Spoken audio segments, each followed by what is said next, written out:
Welcome to the Dawn Jarvis Show with Dawn Jarvis, the diverse nurse. And in this podcast, we will be talking about healthcare, self-care, diversity, careers, and well-being from a Black woman's perspective. We're really happy that you're here.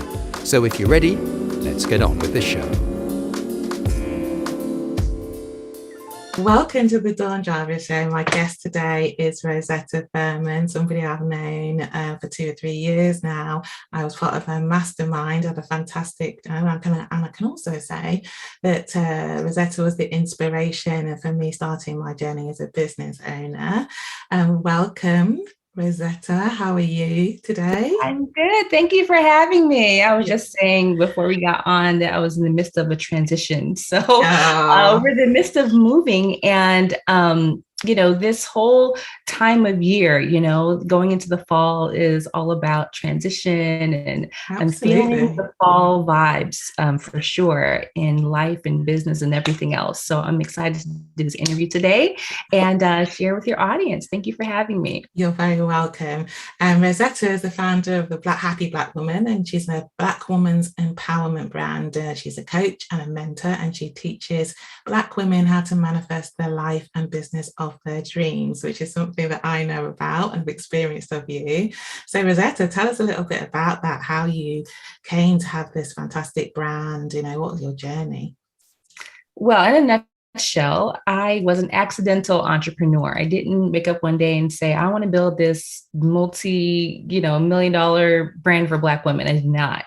Actually, Happy Black Woman came out of my personal experience in starting a business and going natural. I started this blog back in 2010, so long ago now, about my journey to become a happy Black woman. And I think that with personal development, it's always a journey. We're always on this journey, but I wanted to document it. I had just quit my job. I was running my business full time. I was in the thick of it. I was making a lot of life changes. And so originally my blog was called The Diary of a Happy Black Woman. And so I was really documenting all the different things. I was dating in Washington, D.C. And so all of these things I was writing about. And the cool thing is that as I was writing about all this stuff, other women started, writing in and making comments and saying, I have experience too, or I'm doing that too, or I'm, wanting to travel. Also, I'm in the midst of, starting my own business. And so we quickly created this incredible community.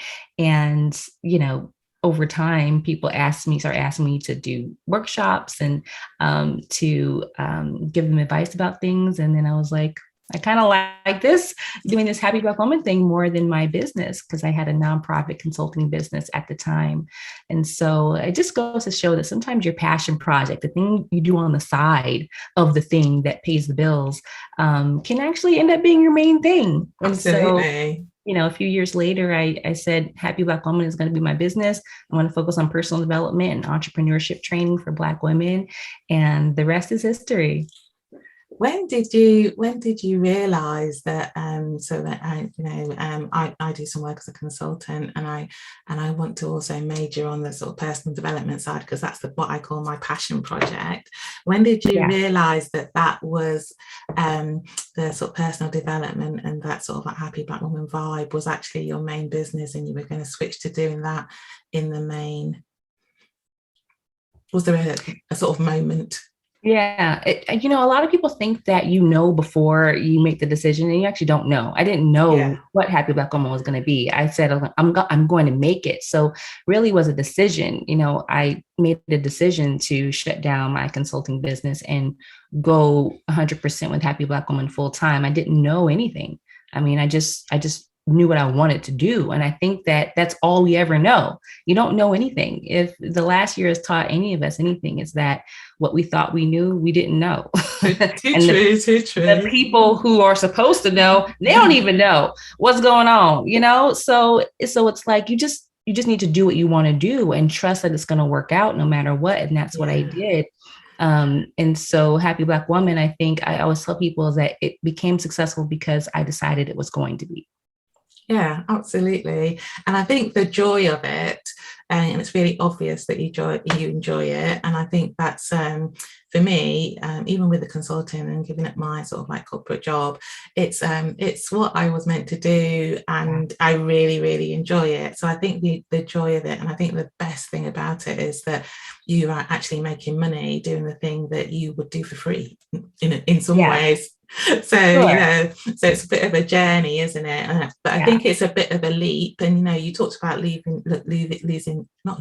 leaving your full-time job and starting your consulting business, and you've had to have that leap of faith. And where do you get the resilience, I guess, to sort of like go with the courage of your convictions? Because I think I know a lot of people who would love to be doing what you're doing. I was a person who would have loved, and I'm loving doing what you role modeled. So where do you get your resilience, your faith, knowing what you're doing is the right thing to do?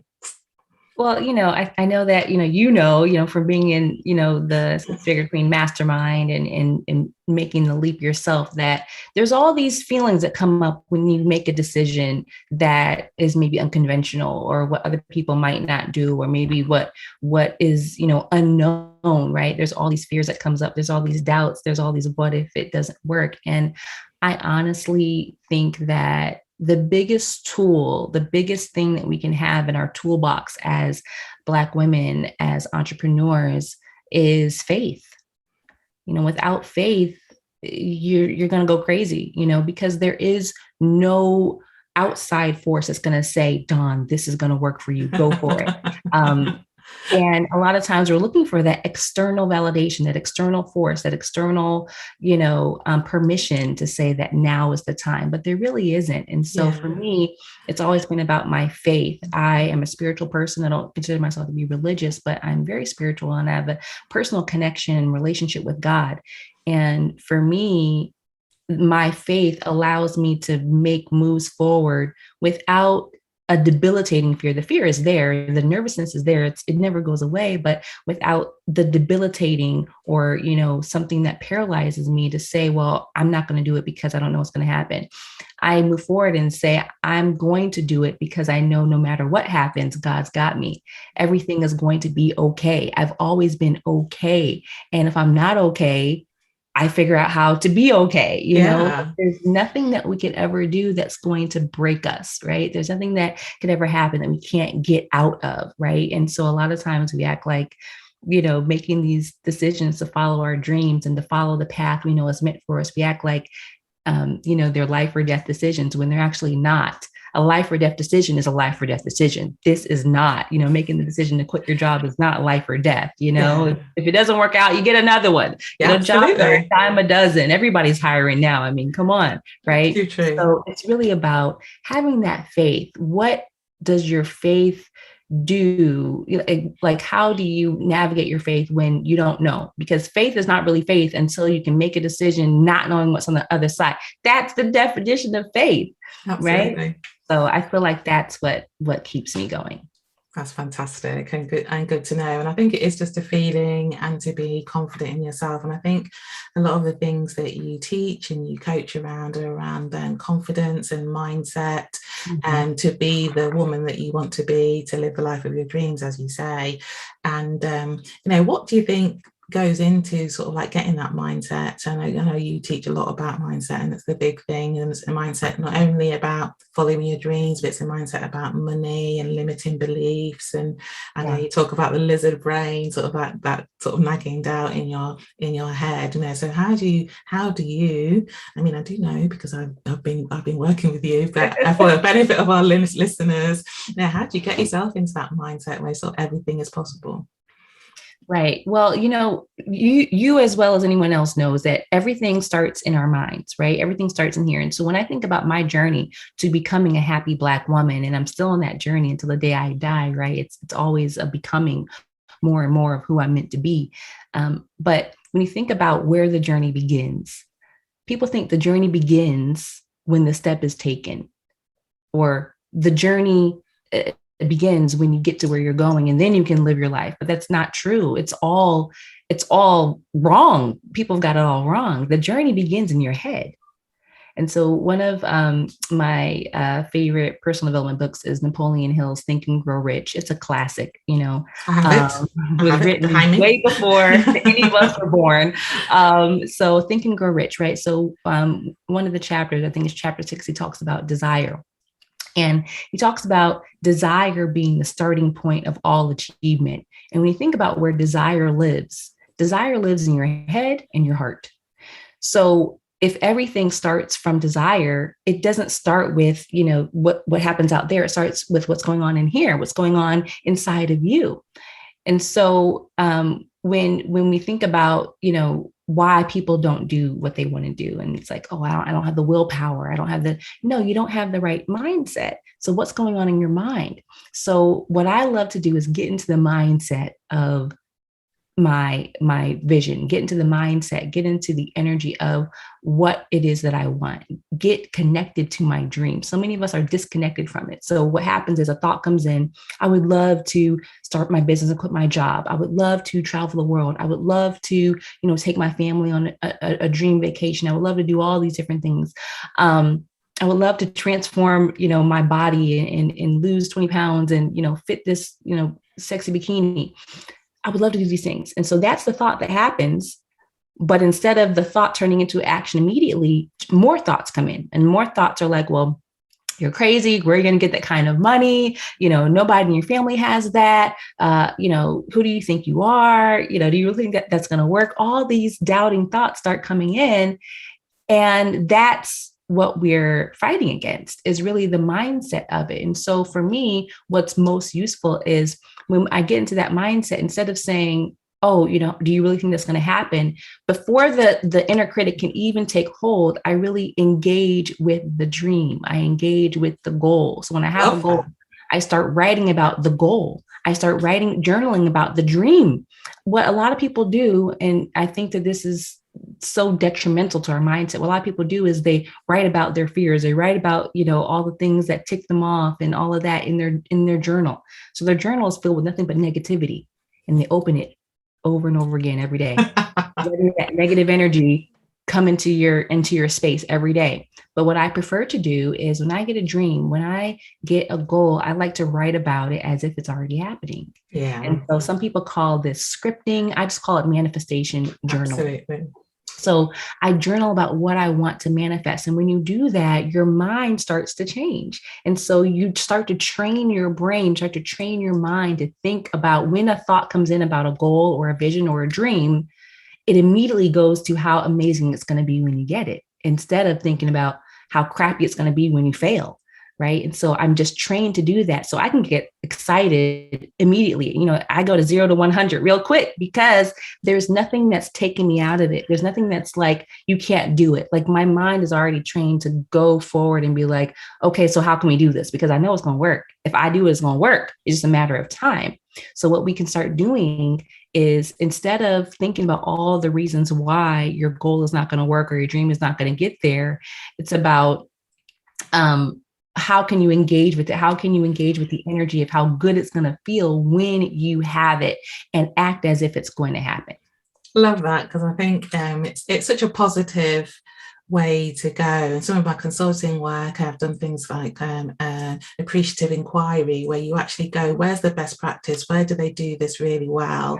And in my consulting, I say, so if there's a problem, where do they do it good? Let's go and have a look at that place. Let's look at the research where it works. And that's sort of like that. That's what you're saying. So if the best thing that was happening, what would be happening? How would you feel? I love the fact that you say it's about the feeling, because that means that everything is good, because you're sort of like working towards your goals. So I really, really love this. Now, you mentioned earlier that the pandemic has been difficult for everybody, and I know that I noticed with you that I came to see you in Florida actually just before the pandemic broke, and you had a plan and that you were going to do it, and then the pandemic happened, and you completely pivoted your business online and did the whole thing. You didn't miss a beat. So I think there's a lot to be learned from that. Rosetta, how did you do that? You saw the storm coming. You thought, oh no, I'm going to sort it out. I'm going to get new sails. I'm going to build a bigger boat. I don't know how you did it, but you did it, and I watched you do it. So any guidance for our listeners and our viewers around how to cope with terrible uncertainty? Uncertainty, uncertainty is life. Life is an uncertain existence. We exist in an uncertain world. Certainty, and I was telling this to a client the other day, certainty is actually the illusion. We live in an illusion of certainty. And we learned last year just how uncertain it was. But we've lived in this illusion of institutions are going to be there and things are going to work how they're supposed to work. And they didn't. We live in this illusion of, our relationships are going to be there. And then ask any woman who got hit with divorce papers unexpectedly, like, did you see that coming? It's like, there's so many things that we think are certain, people, jobs, they lost jobs. But I thought this was a secure job. Nothing is secure. Nothing is certain. And so when you live in the truth of that nothing is certain, anything can happen at any time, it really doesn't take a lot to pivot. So I had my grieving moment, just like everyone else, is like, dang, I can't, travel. I can't do the events I had planned for my business. What's going on with my clients, right? Because, other people are trying to figure out what's going on with their job and with their business and with all of this. And, so I went through that, panic stage, just like everyone else, and just trying to figure out what's going on.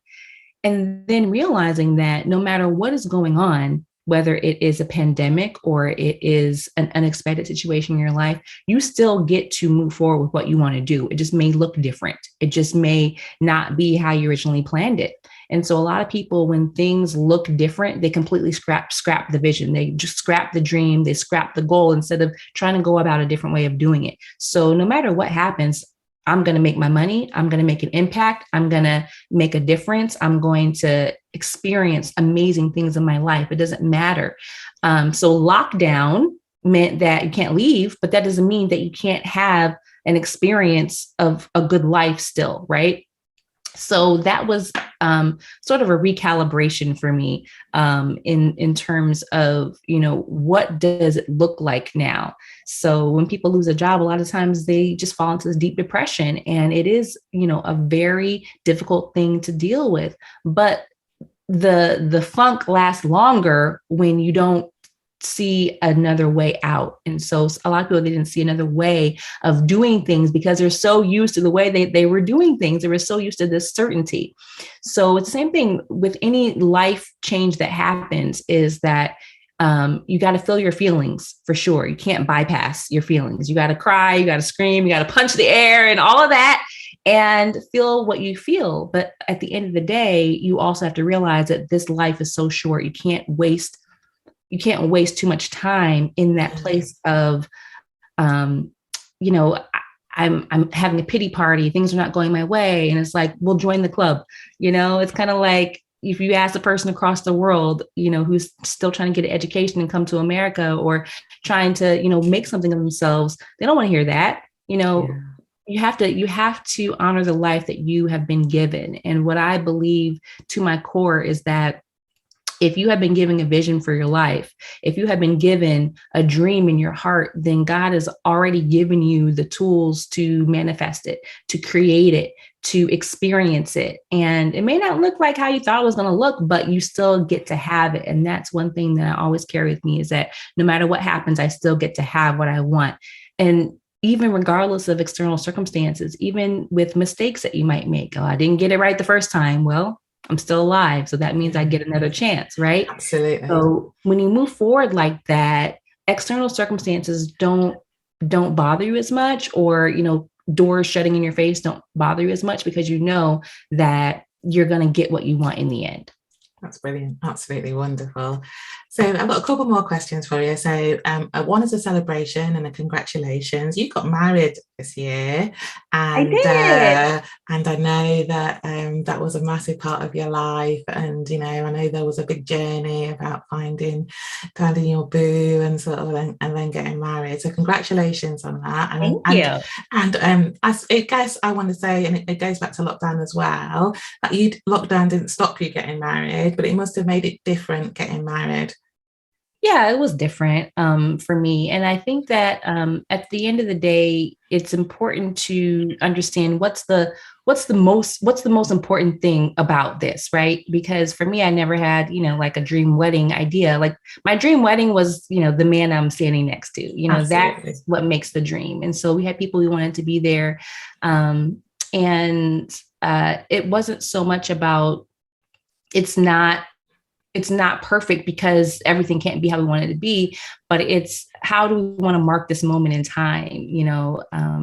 What I'm very conscious of is, again, just the mortality of life. My mother in love passed away last year, and it was such a big wake up call. When someone close to you, when you lose someone close to you, it just really shows you the fragility of life. And it's like you can wait, and so many people are wait until the pandemic is over, and we see just how long this thing is dragging out. And it's like I don't want to lose the moment. Absolutely. I don't want to lose the opportunity, because there's no guarantee we're going to be here next year. I mean, just to be blunt about it, Yeah. I just want to live the moments that God has given us already. And hey, maybe one of our honeymoons can be in Hawaii. Like that would be where we wanted to be, in Hawaii. But maybe we can honeymoon there.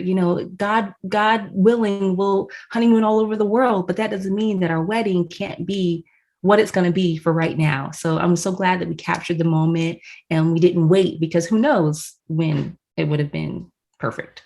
Yeah, too right. And it was wonderful. So there you go. And the pictures were fantastic, and the whole thing, and the sisterhood of it all. It was just great. It was wonderful.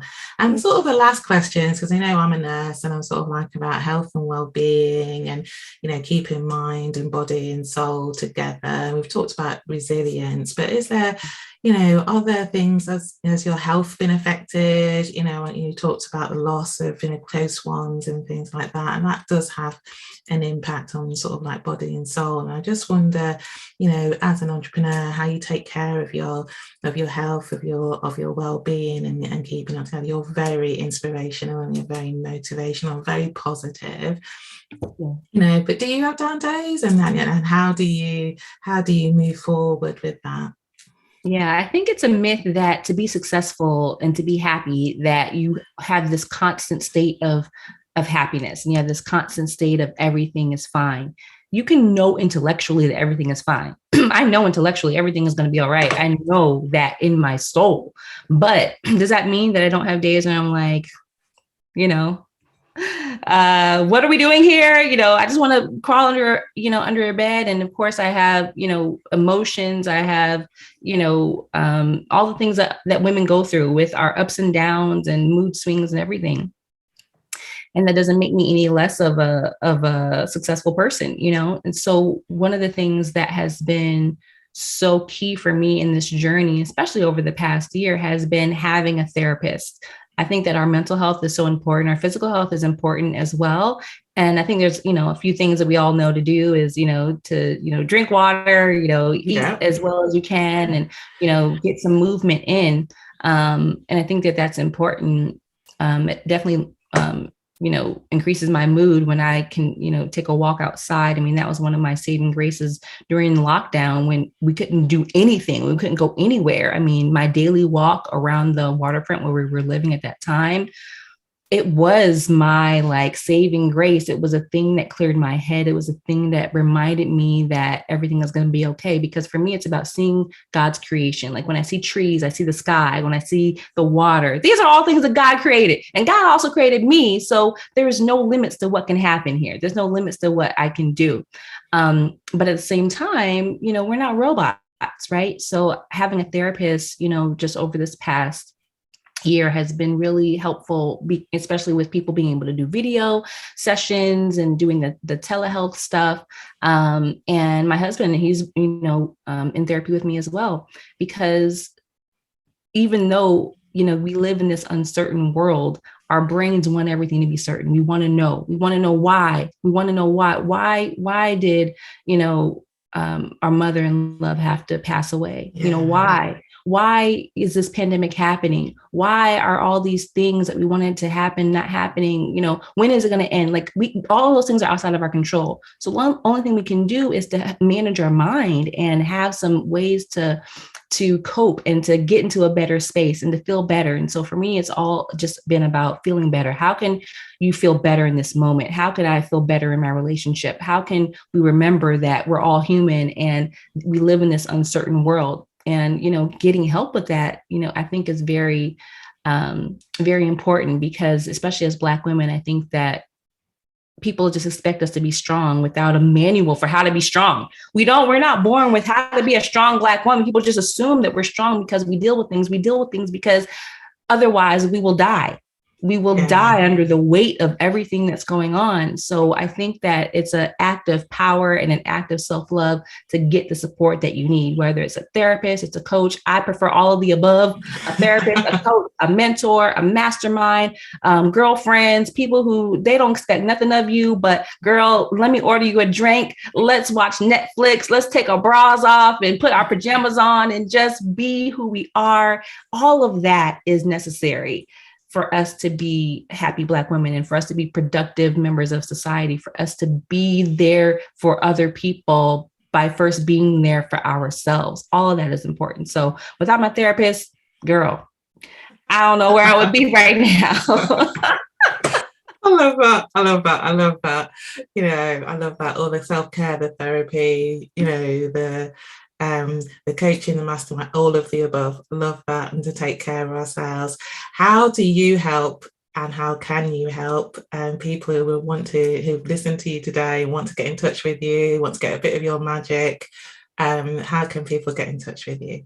Well, I'm very easy to find. So I'm all over social media. So you can find me on my website at happyblackwoman.com. That is where you can get on my email list and you can, find out about all of the upcoming programs. I'm on Instagram. You can follow me at Rosetta Thurman on Instagram, and you can just DM me if you have questions about anything from the show. If you want to find out what's upcoming, I have events going on throughout the year. I have programs and courses going on throughout the year. The best way is to connect with me, get on the email list, join the Facebook group, and you can find all of that on happyblackwoman.com or on Instagram at Rosetta Thurman. Rosetta, it's been an absolute pleasure, an absolute joy to hear you. It's great to see you again. You're doing fine work.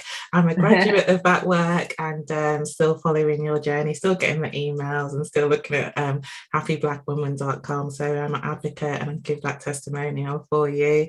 It's been an absolute pleasure to have you on the show. Thank you so much. Have a wonderful evening, and I'll see you soon. Thank you. Talk to you soon. Bye-bye. Thank you for listening to The Dawn Jarvis Show. If you enjoyed this episode, there are two things you can do.